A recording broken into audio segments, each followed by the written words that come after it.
If the idea of subjecting yourself to novel states or rich environments sounds familiar, then you may have read The Rise of Superman, Decoding the Science of Ultimate Human Performance by Stephen Kotler. In this book, Stephen describes what's known as a flow state in detail.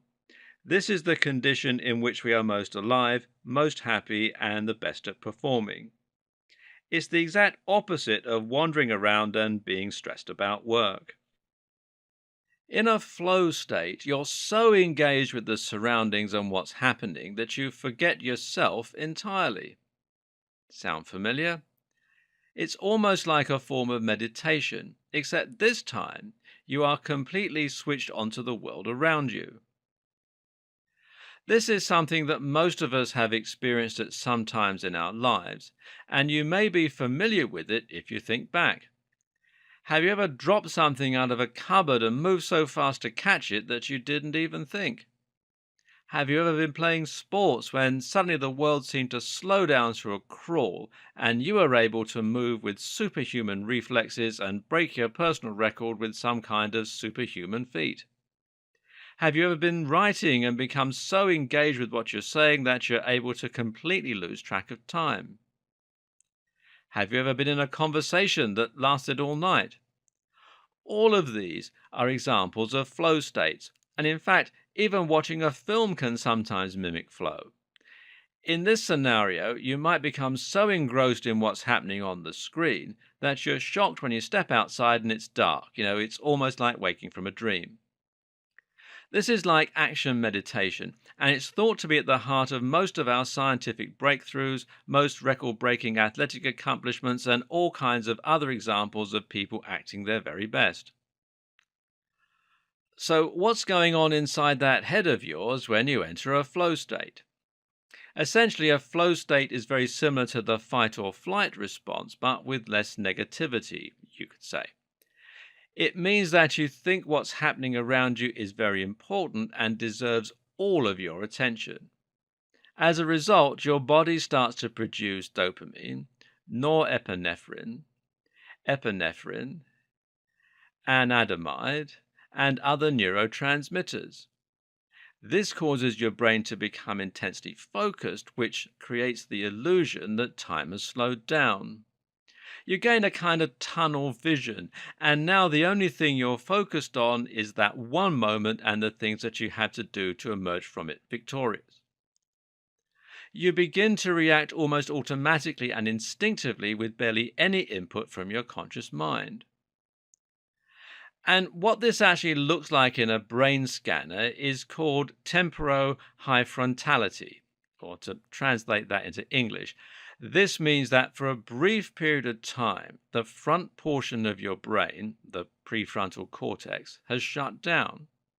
This sounds like a bad thing until you realize that this is actually the part of your brain that's responsible for doubt and that slows you down. When you're catching a ball, your body can do it perfectly every time. The problem is that you get in your own way. By letting the front part of your mind shut down in that moment, you can tap into your body's incredible reflexes and focus and act on pure instinct.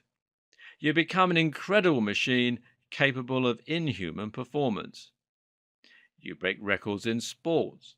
You produce incredible work and you come out of it feeling alive and invigorated. In fact, it is said that many people actually chase after these kind of flow states, and that explains a lot of thrill-seeking behavior. Oh yeah, and guess what temporohyfrontality also looks a lot like in a brain scan? You guessed it, meditation. I highly recommend that you take up some kind of exciting hobby and that you start exploring more. Excite yourself and get yourself to focus and pay attention. Flow states are currently all the rage and are getting a huge amount of attention in the psychological literature, as well as in online forums and in popular culture. Flow states are being touted as the solution for everything and as something that we should strive to always encourage. But actually, this is somewhat missing the point. Yes, sometimes we should be alert and connected. Sometimes we should be able to shut out the outside noise and focus on calmness, stillness, and oneness. But actually, that chatter and stress is not something we want to entirely eradicate. Now, it sounds like I'm contradicting myself right now, but stay with me. Yes, when we were animalistic in our behavior, we were much happier, much less stressed, and much more engaged with the world around us. But you know what? We were also animals. We managed to achieve all those things that we achieve today by getting out of that reactive and engaged state and, yes, stressing. And not all stress is bad. Eustress describes the kind of stress that motivates us to do things. Things like perform at our best at work, revise for exams, save money, that sort of thing. Studies show that people who have never felt stressed actually tend to perform worse in education and in their careers. There's more too. Did you know that being completely focused is actually counterproductive to true creativity? True creativity comes from letting the brain explore different neural connections. It is the act of recombining different ideas and memories into new formats, and we tend to do this when daydreaming and when having an internal monologue. When you do this, you enter what's called the default mode network. This is exactly the state of mind that you're in when you're daydreaming and letting your thoughts run away with you. And it tends to occur when you're engaged in mindless tasks, like commuting. And it too is responsible for some incredible breakthroughs. It's part of legend now that Einstein came up with his theory of special relativity while working in a patent office. And it was the dull and mundane nature of working in that environment that allowed him to do so. It might be nice to think that flow states and meditation are the answer to everything, but they're not. They're actually just a very important part of our mental experience that many of us have forgotten. Instead of trying to completely eliminate one type of brain state, true control of the mind means being able to switch from one brain state to another with ease. In other words, it means being able to mull over tasks and agenda items when you're a bit stressed or when you're working. It means entering a productive flow state when you're entering data or when you're doing martial arts or sports after work.